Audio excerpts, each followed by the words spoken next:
Hello friends, in the last class we have learned some important points about cathode and how X-rays are produced. Now after the X-rays are produced, obviously they will go and they will hit the target. The target here is nothing but the anode, right? So the X-rays which are produced will now hit the anode. So if they hit the anode, so how? What are the important things? So anode is nothing but the anode target. So let us now learn some important points about anode target. Okay. So if this is the X-ray tube, okay. So I am starting to draw from cathode, which is nothing but the focusing cup with a filament, tungsten filament, and we have the cathode. Okay. Now the important thing in cathode is that when the electrons will come and these electrons will hit the anode. Okay. The area of the tungsten anode, this is anode, the area of the tungsten anode which is hit or which is bombarded by the electrons from the cathode is called as focal spot. So what is focal spot? It is the area of the tungsten which is bombarded by the electrons from the cathode. Okay, so when the electrons will hit the anode, okay, they will come, this is the anode, now the electrons will come and hit the anode, they'll come hit the anode, they'll come hit the anode. When they come and hit the anode, okay, the energy of these electrons so the electrons will have energy. So the energy of these electrons is converted to heat. 99% of the energy of the electrons is converted to heat and only 1% of energy is converted to the actual X-rays, right? So if you see these electrons, when they hit the target anode, the space or the plate where they hit, or the space or the region or the area or the area of tungsten target where the electrons hit is called as focal spot. Now this focal spot, at this point the electrons will dissipate 99% of its energy as heat. Okay, so the heat is now transferred to the tungsten anode. Anode should bear the heat, right? So if the focal spot should be large so that the heat can be absorbed or can be dissipated from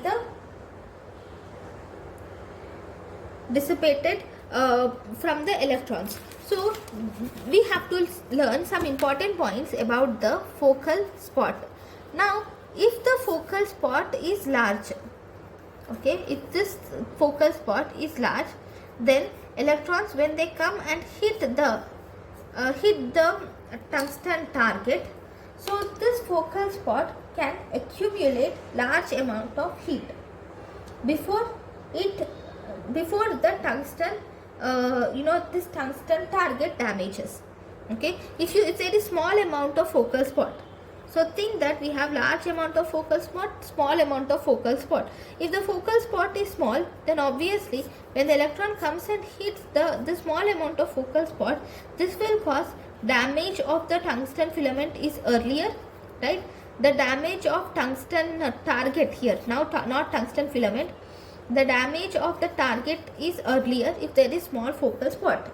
If there is small focal spot, then the radiological detail of the image is good. So smaller focal spot will give good radiological detail.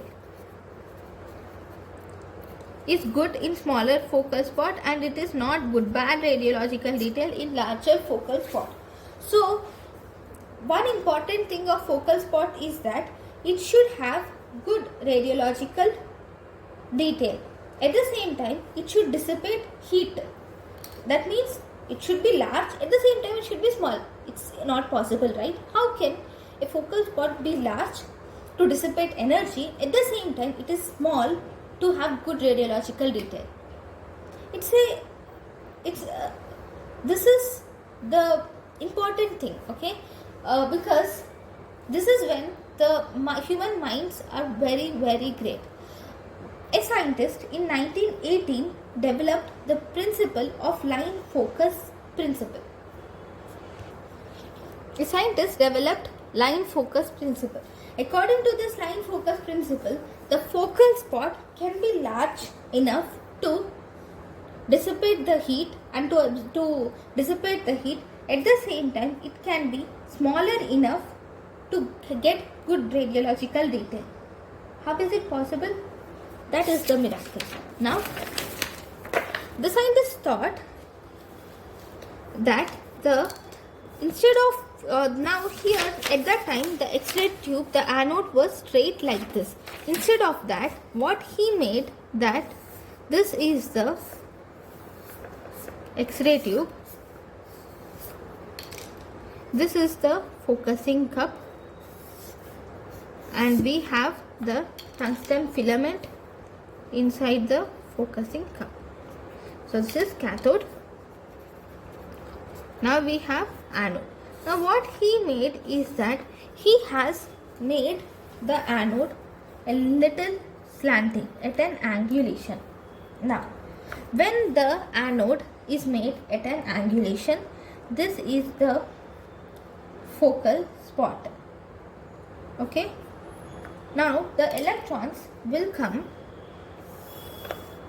and they will hit at a larger surface area of the focal spot. This is the area which is mainly hit by the electrons. Okay. Now, so because the electrons come and hit at a larger focal spot, so the heat will be absorbed and there is long lifetime of the electron, of the tungsten target. So the actual important thing is this anode is also made up of tungsten, and the melting point of tungsten is around 3370 degrees Celsius. If we put the focal spot as small, then there is a more chances that the heat released from the electron might reach 3370 degrees Celsius, and it can cause melting of the tungsten, which we do not want. We do not want to lose our tungsten. So what we should do? We should keep the melting point to less than 3000 degrees Celsius. So it is better to keep the temperature of the tungsten target less than 3000 degrees Celsius. For that, we need to have larger focal area so that the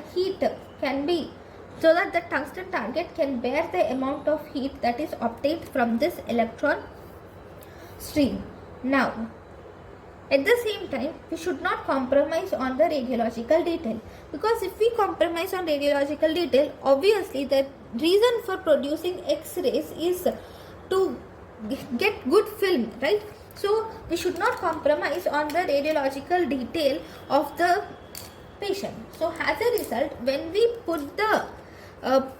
keep the tungsten target at an angulation, now the actual focal spot, apparent focal spot where X-rays are released is only this part. This is the focal spot where X-rays are released. So X-rays are released at a smaller part, that is smaller focal spot, whereas the larger focal spot is present for electrons to hit on, to bombard the electron stream bombards the target, which is inclined, okay, which is inclined at an angle. Now the anode angle is different. So this anode angle, because of this anode angle, these electrons will bombard at a larger surface area or larger focal spot, whereas the X-rays are produced in this way, right? All the X-rays which are produced by this larger area are all in this apparent focal spot. The apparent focal spot is smaller, so all the X-rays which are produced by this long focal spot is actually concentrated on a smaller focal spot, obviously, which will give us a good radiological detail.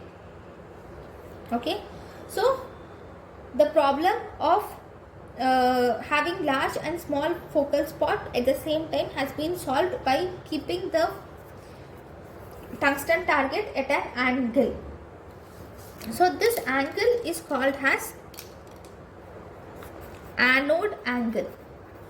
So based on the individual design of the X-ray tube, this anode angle will differ from 6 to 20 degrees Celsius. Sorry, 6 to 20 degrees. It differs from 6 to 20 degrees. So the apparent focal spot or the actual X-ray area which are produced is smaller when compared to the actual focal spot. And the focal spot projected is directly related to the anode angle. So the amount of the focal spot is directly proportional to the anode angle. Normally the anode angle will be 6 to 20 degrees Celsius. Nowadays we have some newer machines which have an anode angle of only 6 degrees Celsius, and we also have but in our general diagnostic radiology we generally use an anode angle of 15 to 20 degrees Celsius.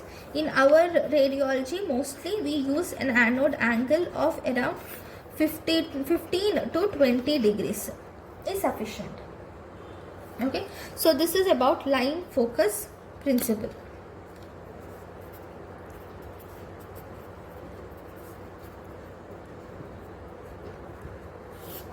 Now, let us learn some important points about anode. Okay, anodes are of two types. First, we have stationary anode. Second, we have rotating anode. Before we go into rotating anode and why we have adopted to that, we will learn some important points about the stationary anode first. So, I am drawing the focusing cup.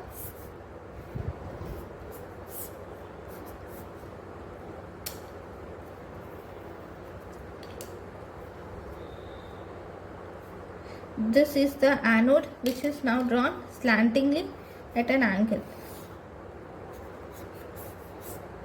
with tungsten. Okay, now.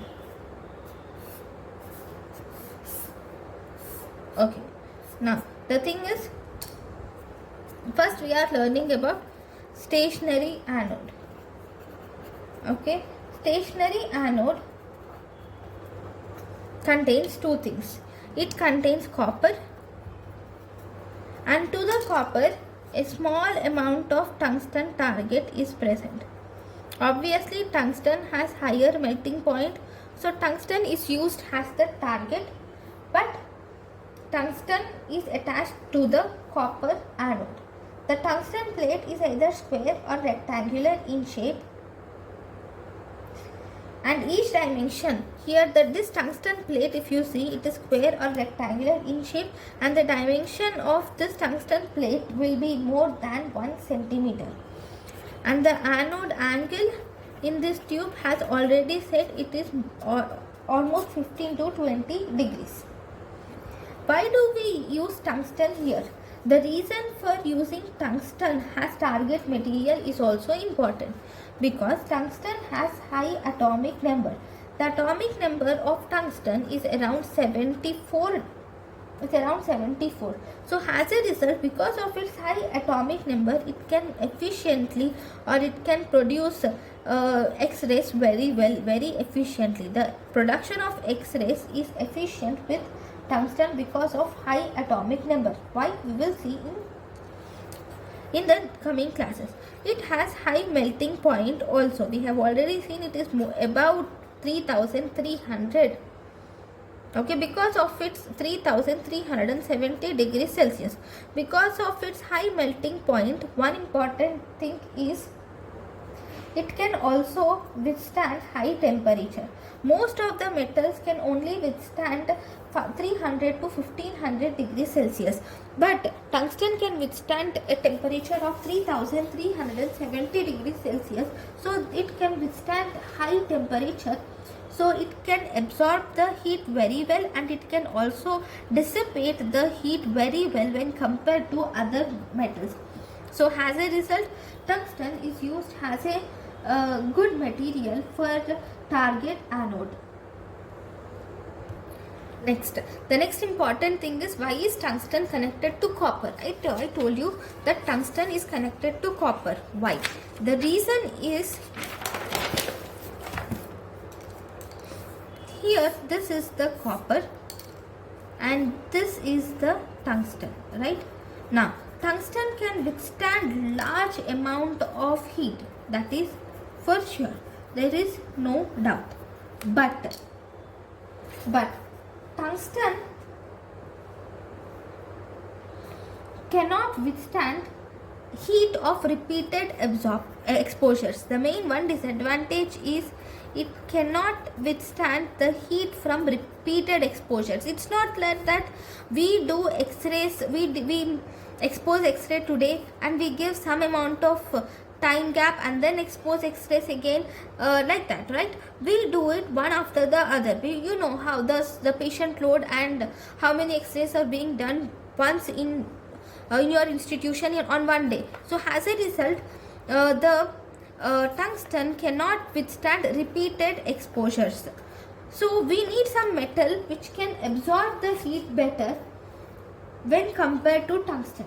So copper, if you see, the copper is a better conductor of heat when compared to tungsten.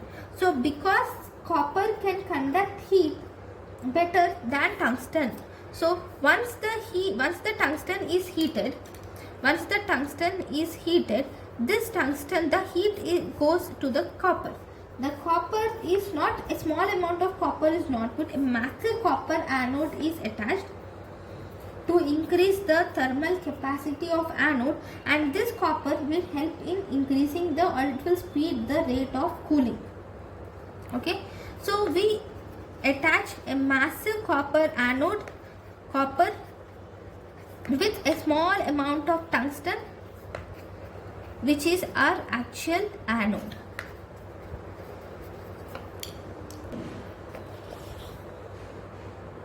Now, okay, we have found out why massive copper and small tungsten is used.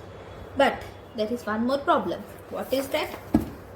The copper, so here we are using copper and there is tungsten which is used. Okay, so the electrons which will come, they will first bombard the tungsten. The tungsten will get heated and this heat is transmitted to the copper. See, the melting point of tungsten, as already discussed, is 3370 degrees Celsius. But what is melting point of copper? Copper can also melt, right? It's a metal. So the melting point of copper is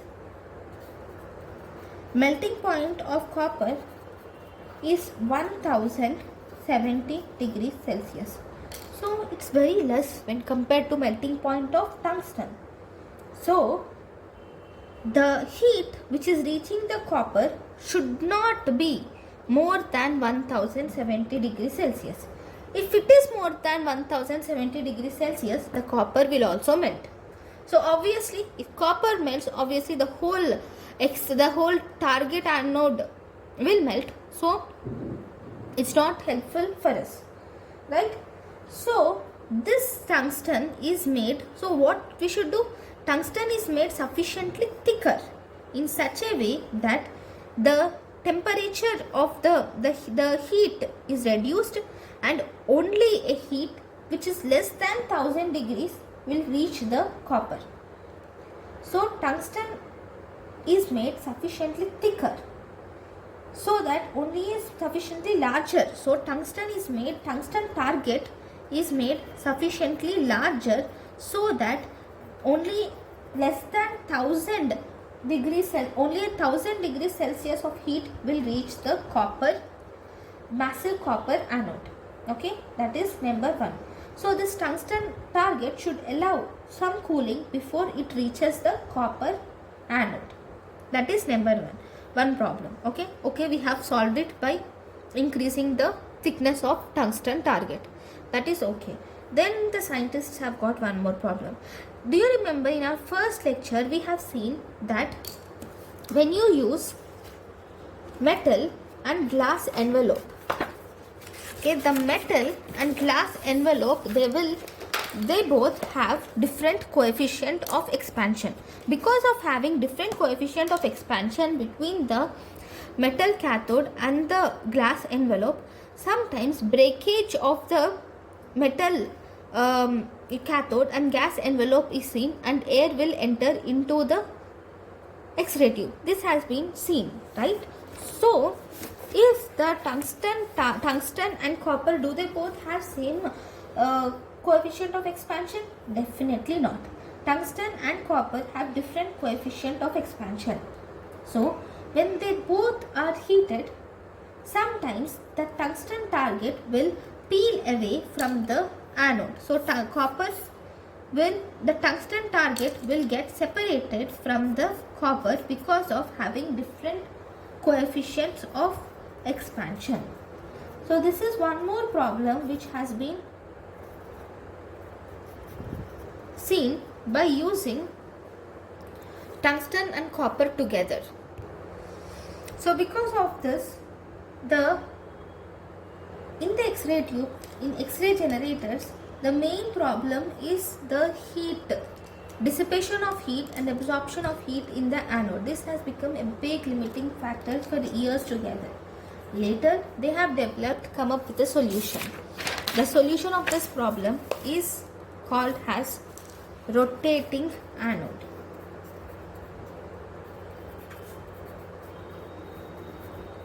What is this rotating anode? So, what is rotating anode? Now, the rotating anode, if you see,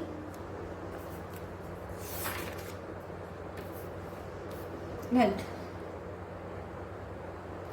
Now, normally in a stationary anode, always the electrons will come and they will bombard at a particular area only, always, right? So this will result in generation of large amount of heat. Though we have started using copper to dissipate the amount of heat, but still this is not sufficient because there is more wear and tear of the tungsten target, and this will decrease the long life of tungsten target. So in order to increase the life expectancy of tungsten target, we have started using this rotating anode. What is rotating anode? Rotating anode is actually a large disc of tungsten. It is either a large disc of tungsten or it is a large alloy of tungsten. Okay, what does this rotating anode do? Obviously, as the name says, this is an anode which rotates. It rotates at, theoretically we can say that it will rotate at 3600 revolutions per minute, but practically this rotating anode will never reach this high 3600 revolutions per minute. Instead, it will generally reach 3000 rotations per minute. Okay, so the rotating anode will start rotating at 3000 rotations per minute. Why is this rotating anode used? See, once the electrons will come, see, this is the rotating anode. There is a filament. I'll draw a proper X-ray tube again so that you will understand. Okay, the most important thing is understanding. Once you understand, you don't need to worry a lot.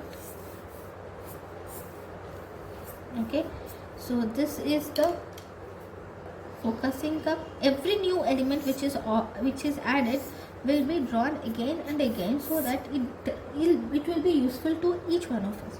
Okay, so here there is a rotating anode. Obviously, we'll have to make sure that this is not straight. This is not like this. This is put at an angulation. This is kept at an angulation to make sure that the Lion principle effect is followed. And there is a copper, to this tungsten anode disc. Obviously, there is no copper attached to this here because this is only rotating anode. Okay, so to this rotating anode, we have just put it like this, and here there is filament and the focusing cup, and from the focusing cup there is tungsten target. Okay, but here the main problem here is this rotating anode, though it is revolving, this tungsten should not be this big, right? So this is not the design, this is a wrong design. How did we change this? This is also changed, this cathode is also changed in the rotating anode. So what we have done is,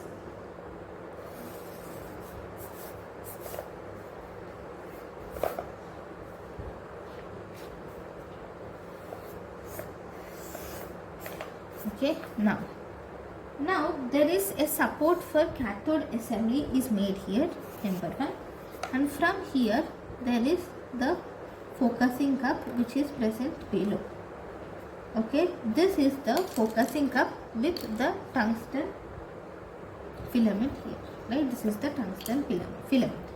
Now this is the rotating anode. This rotating anode is made larger when compared to the tungsten filament, number 1. So how did we make this anode rotate is a story of a little more later, but now we will see what is the reason or why did we make this rotating. And also one more thing, you should not forget that this tungsten disc is made to have a beveled edge. The edge of this tungsten disc is made it to be beveled like this. So it is a round thing and it has a beveled edge. So on here it looks something like this. Okay, because it has a beveled edge, so that to maintain the line focus principle. So that is one thing which we should not forget. Number 2, the X-rays which will form, which are the not X-rays, electrons which are formed, these electrons which are expelled from the tungsten filament will reach the target, okay, target tungsten. Now again the tungsten will rotate. Once the tungsten revolve or rotate, each time the electron, whenever the electron is released, the electrons will start striking on different points of the tungsten target. Because the electrons will, you know, they will touch here, then the tungsten starts to revolve. When this tungsten revolves, it will hit on the other side. See, if this is the X-rays which are coming, this is revolving. Think that this is my hand which is like revolving. This is the anode which is revolving. Okay, first like this. Okay, 360 degrees. Yeah, I can make this also, no? Yeah. So first it is revolving. Okay, this is the electron. So this will hit here. It has revolved a little. Now it will hit here. Now it is revolved. Again it will hit here.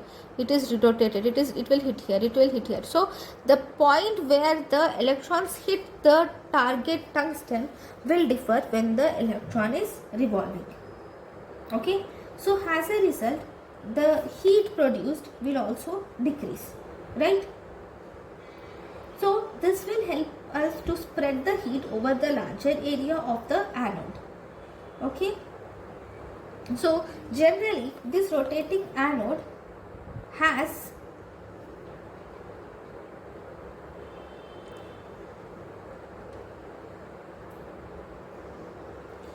almost it has a circumference. Actually the rotating rotating anode used has a radius of around 40 millimeters. So the circumference of a rotating anode is calculated by 2 pi r, which is nothing but around 251 millimeters. Okay, whereas the area which is bombarded, this area which is actually bombarded by the electrons is calculated by 14 millimeter square. The area calculated has 14 millimeter square, and the area of this whole rotating anode is around 1757 millimeter square. So this area of the anode was found to be more than almost how many times? 125 times more than the actual area of exposure or bombarding of electrons. So by this method we have solved the main problem of heat dissipation and also electron hitting the target, and wearing of tungsten is also decreased by the process of this rotating anode. And one more important thing you should never forget is angle of beveling the tungsten disc. the tungsten disc is kept at an angle of beveling of around 26 to 20 degrees Celsius for sure, to make the use of line focus principle. Okay. So when compared to the stationary electrodes, which stationary anode, this rotating anode has solved the problem. But even we should know how the anode is rotating. So what is that which is making the anode to rotate? So with the help of rotating anode, we have made sure that the heat is dissipated over the larger area of the anode, and the target area is also increased. Now the next important thing is anode rotation. How did we make this anode to rotate? That's also important. Now the complete X-ray tube picture will change, because we are making the anode to rotate. So I am drawing it in a different way. Instead of that X-ray tube which is drawn in the conventional way, now this is the new X-ray tube. Okay, so this X-ray tube has a support for cathode assembly. Then it has definitely the focusing cup. This is the focusing cup with tungsten filament inside. Okay, now just nearer to it, there is a rotating anode. This rotating anode is made to be beveled. You should not forget about beveling also. Okay, number 1. Number 2, this rotating anode is connected to a stem, and this is called as anode stem. Okay, this anode stem, it is connected to a induction motor. Okay, it is connected to an induction motor, and there is stator of induction motor kept on either sides of this induction motor, and there is electricity passed through the stator coils of induction motor. So what actually happens here is these are called as stator coils, right? The stator coils, through the stator coils electricity is passed. When the electricity is passed through these stator coils, this will produce the magnetic field around the induction motor. So this is induction motor. Along the induction motor, magnetic field is produced around the induction motor. So this magnetic field is converted into electrical energy, which make the anode to rotate. So there is stator coils. Through the stator coils electricity is passed. When the electricity or power is passed through the stator coils, this produces the magnetic field. The magnetic field produced by these stator coils will induce the electrical current in the induction motor, that is copper rotor present in the induction motor. Now once the magnetic field will produce the electric current or current in the induction motor, this current, because it is a motor, it will cause this current will make the anode to rotate. Next important thing, so by this way the anode is rotating, right? Now so we have already said what is this is the target anode, right? This is the anode stem, right?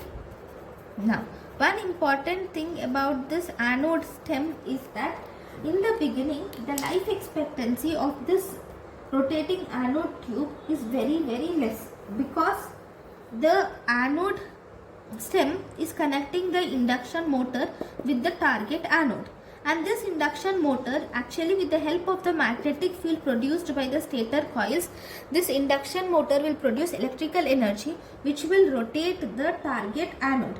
Till here it is very good, but when the target anode comes to rotate with this anode stem is made as small as possible. But still, because of the friction produced by this rotation, because whenever this anode stem will rotate, this will produce obviously friction, when the friction is produced by the rotating anode, this friction will decrease the motion and it will cause many problems. So our aim is to reduce the friction, okay, is to reduce this friction. How can we reduce the friction?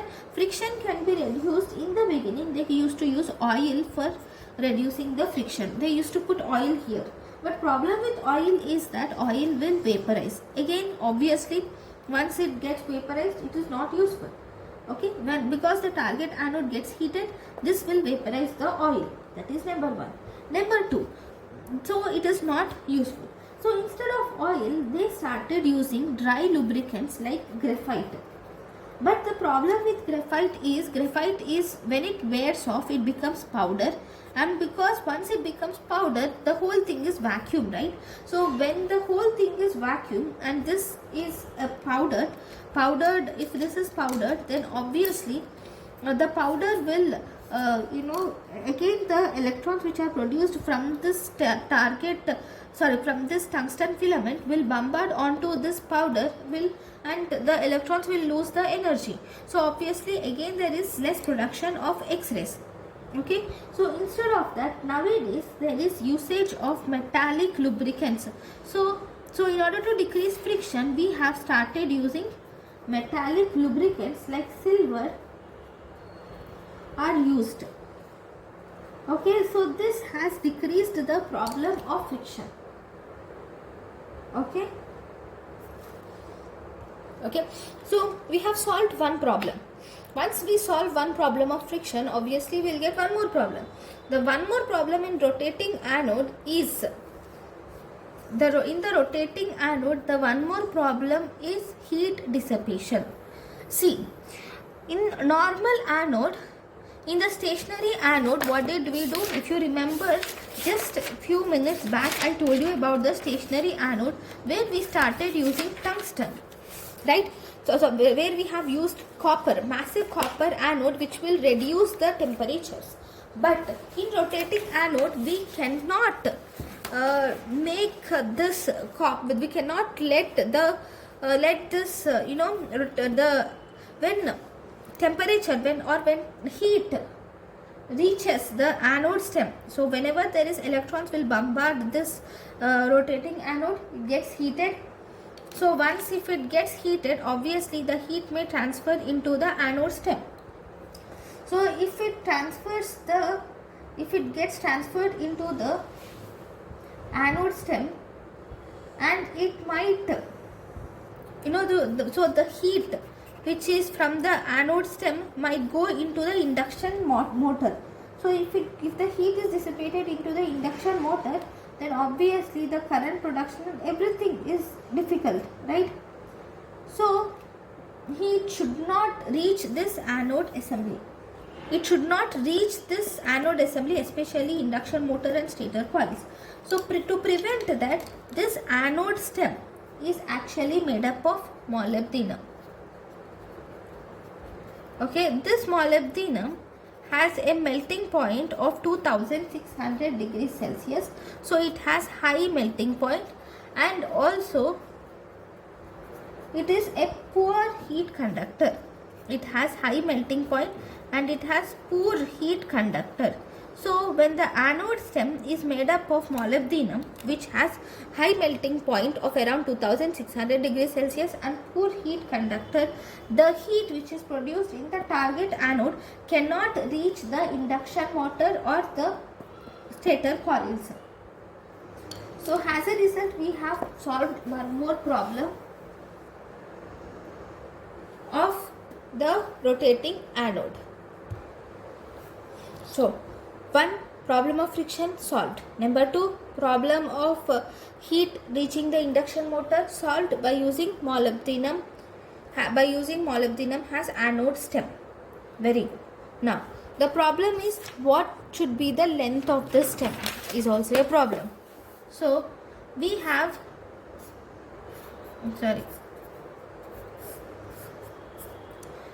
a target anode and there is a anode stem made up of molybdenum and the induction motor, and also we have two stator coils. Okay, so this whole is the assembly of rotating anode. Now the problem is, what should be the length of this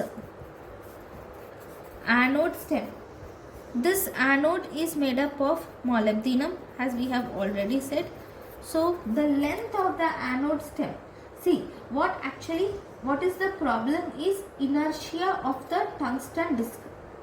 If the length of this anode stem increases, there is increased inertia of the tungsten disc, so which is not good. Okay, so in order to decrease the inertia of the tungsten disc, we keep this anode anode stem length. So to decrease the inertia of anode tungsten disc, we decrease the length of the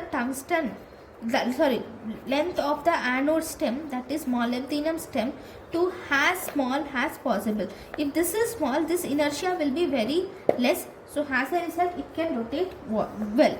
So the length of the anode stem should be very small to keep the inertia less. That is also one important thing. Number 2, see, in the anode assembly which we have seen here, we have induction motor, we have anode stem, we have tungsten target. Now because of this inertia, once the force is applied, that means once you have started this stator coil, there should be magnetic field produced. This magnetic field will produce the current in the induction motor. This will start rotating the anode stem, which will rotate the anode. So for all this to happen, so for this anode to reach, what is inertia? Inertia is actually the state of an object to be in its own position. That means if the object is moving, it always tends to move. If the object is stationary, it always likes to be stationary. So if the object is stationary, you have switched off the X-ray tube. Now you have switched on. Once you have switched on, the stator coils will produce through the stator coil there is electricity going. So this stator coil, the electricity going or current going through the stator coils will induce a magnetic field. So this magnetic field will induce current in the induction motor. This induction motor will start here. Induction motor converts electrical energy into electrical energy into mechanical energy. So this will revolve with this anode stem and the anode. Before it revolves, before this anode starts to revolve, there is a gap of around 0.5 to 1 second. 1 second delay will be present. Why? Because of inertia. Because of inertia, there is a delay of 0.5 to 1 second. So in order to make sure or prevent X-ray exposure before it has reached full speed, there is a safety circuit is kept or incorporated in the X-ray circuit to prevent the X-ray exposure to be made before the rotor has reached its full speed. So there is also a safety circuit to prevent the exposure of X-rays before it has reached the full speed. So this delay has been overcome by inserting a safety circuit or incorporating a safety circuit in the X-ray tube. Okay. Still, is the problem of anode solved? No. Even after using the rotating anode, we have used rotating anode. There is the rotating anode has been used and there is beveling is also there. But still, due to repeated usage or repeated bombarding of the rotating anode by the by the electrons, because the electrons will bombard the rotating anode again and again and again and again repeatedly, due to thermal stress, there is a chance of pitting and roughening of the anode surface. The anode surface, there will be formation of pits or roughening can occur in the anode surface. Okay. So whenever there is pitting and roughening of the anode, The pitting, what is pitting? See, this is the anode, the surface of the anode. There is small formation of small pits like this, right? So because of this formation of small pits on the anode, what actually happens is the X-rays produced from this will become scattered. Normally, if the anode is very good, there is proper production of X-rays. But here, whenever there is pitting, the X-rays will get, scattered. So this roughening and pitting will result in production of scattered X-rays. So because of these scattered X-rays, the quality of X-rays will decrease. Okay, and even the rapid heat dissipation and rapid cooling will definitely occur with surface with rotating anode, but still this roughening and pitting and causing scattered X-rays and causing decreased quality of X-rays is also one of the major problem. So how did we solve this?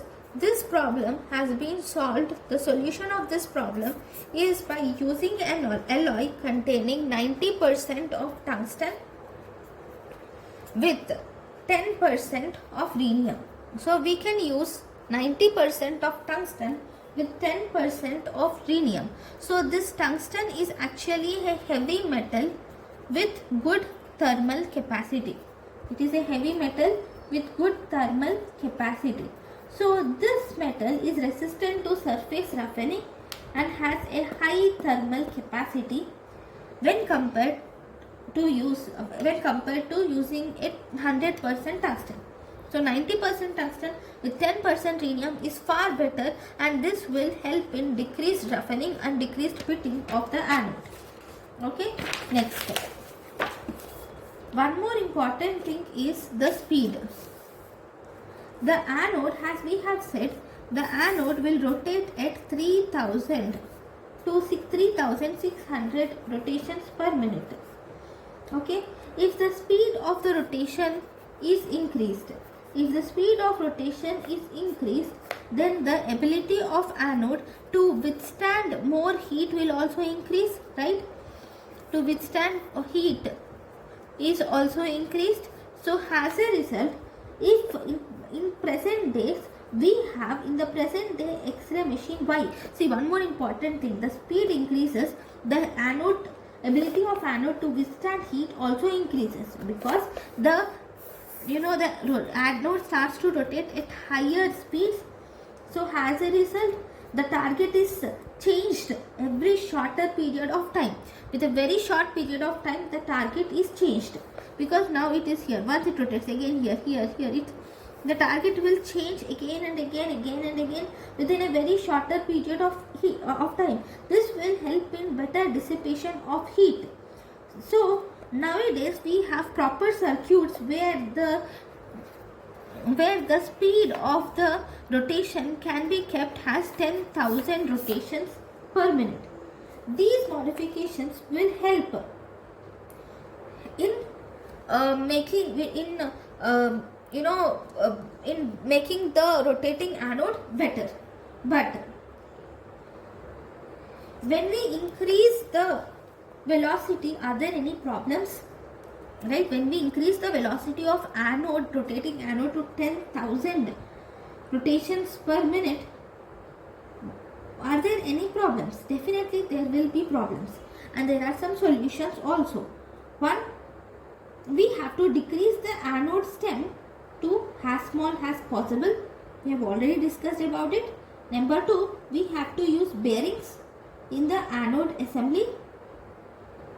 Number three, we have to decrease the weight of the anode itself. See, if it's a lighter anode can rotate very easily, right? So the anode should be lighter. Lighter anode can rotate very easily.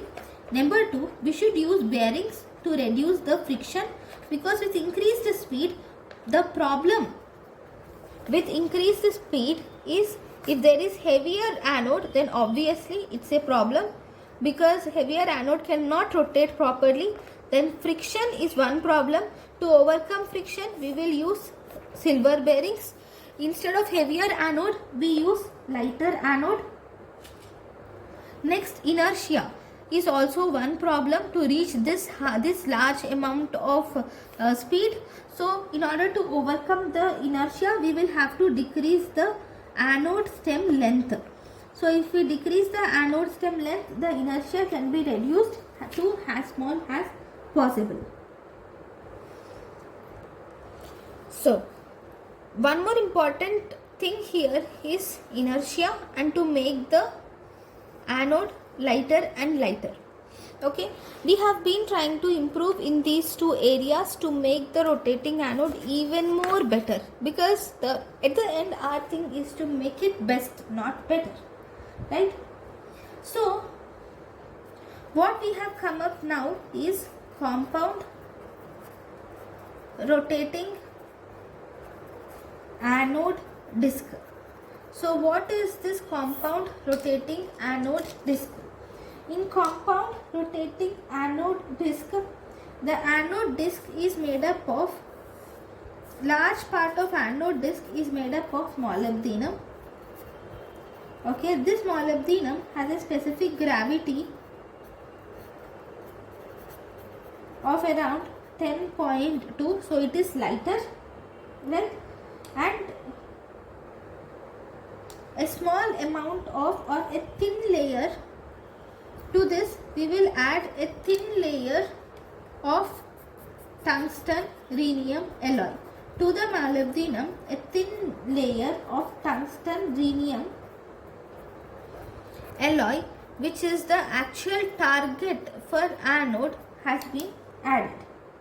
Okay, so this will make the disc lighter, number one. Number two, the anode stem is not there at all, right? This is the molybdenum. The anode stem is made as small as possible. Okay. Then nowadays there is also one more type of discs which are also used. There are some laminated discs also. These laminated discs, some of the laminated discs will use graphite. What is graphite? Graphite is nothing but carbon instead of molybdenum, to decrease the inertia further. And this carbon is, it is coated by thin layer of tungsten and rhenium, which is the actual target. Okay, but the main problem here is graphite does not conduct heat. Graphite does not conduct heat. Because it does not conduct heat, this anode disc, which is called as graphite anode disc, this graphite anode disc is more hotter when compared to the molybdenum disc. When compared to molybdenum disc, this is found to be more hotter.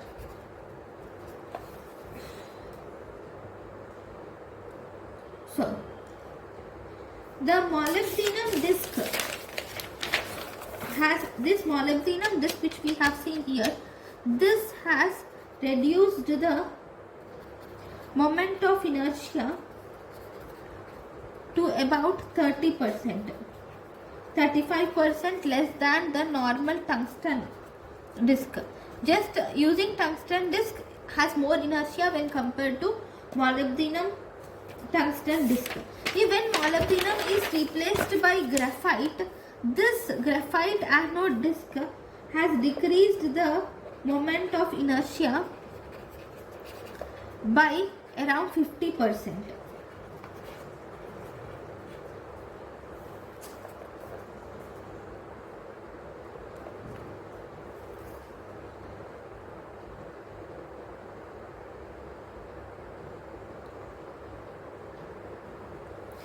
Nowadays, some of the anode discs are also produced with grooves on the target surface. That means there is graphite definitely, and to this graphite the actual tungsten has added, tungsten with rhenium alloy, and this here in the tungsten and rhenium alloy disc there are some grooves are made or slits are made, these grooves or slits will help in better expansion. For better expansion without producing mechanical stress. Without mechanical stress, for better expansion of the metal and to decrease the mechanical stress, these types of grooved anode discs are also used. So this is completely about anode, from stationary anode to rotating anode. It is an elaborate 50 minutes lecture, but still I think something has been understood by you. Thank you.